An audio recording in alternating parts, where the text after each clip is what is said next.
بچوں سے مشقت کی روک تھام کے عالمی دن پر چائلڈ پروٹیکشن بیورو کی زیر انتظام لاہور میں ریلی نکالی گئی۔ ریلی میں مختلف شعبوں سے تعلق رکھنے والی اہم شخصیات نے شرکت کی۔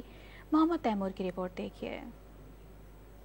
ننھے پھولوں سے بدسلوکی، مزدوری کروانے اور بھیک منگوانے سے روک تھام کی آگاہی دینے کے لیے چائلڈ پروٹیکشن بیورو میدان میں آ گیا۔ لاہور لبرٹی چوک پر آگاہی واک میں سول سوسائٹی کے لوگوں نے شرکت کی اور بچوں کو بنیادی حقوق فراہم کرنے اور ان پر تشدد نہ کرنے کا پیغام پہنچایا۔ سائرہ احمد نے دعویٰ کیا کہ 4 سال کے دوران 75,000 اسٹریٹ چلڈرنز کو ریسکیو کیا گیا ہے۔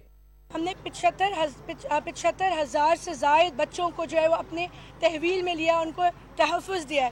اس کے علاوہ پچھلے 4 سال میں جب سے میں اس ڈپارٹمنٹ میں آئی، ہم نے 19,000 سے زائد بچوں کو جو ہے وہ ریسکیو کیا۔ Child protection and welfare bureau میں 1200 سے زائد بچے مقیم ہیں جو وہاں پہ تعلیم، تربیت، ان کو فوڈ، شیلٹر، ایجوکیشن کے علاوہ ہنر بھی سکھایا جا رہا ہے۔ شرکا نے زور دیا کہ بچوں کو معیاری تعلیم دلوانے کے لیے بھی اقدامات کرنا ضروری ہیں۔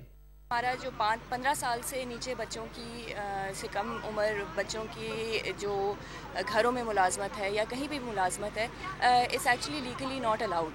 So what we need to do is we need to implement these laws in order to protect children from all sorts of harm. بچے جن کو بنیادی حقوق نہیں مل رہے، جن کو ایجوکیشن نہیں مل رہی، جن کو ہیلتھ نہیں مل رہی، آپ اگر روڈز پہ جا رہے ہیں تو بچوں کو آپ دیکھ رہے ہیں جن کو بنیادی حقوق نہیں مل رہے۔ آج ہم ان بچوں کے لیے سٹینڈ بھی لے رہے ہیں، ان کے حق میں کھڑے ہو رہے ہیں اور ان کو بنیادی حقوق ملنے چاہیے، ان کو ایجوکیشن ملنی چاہیے۔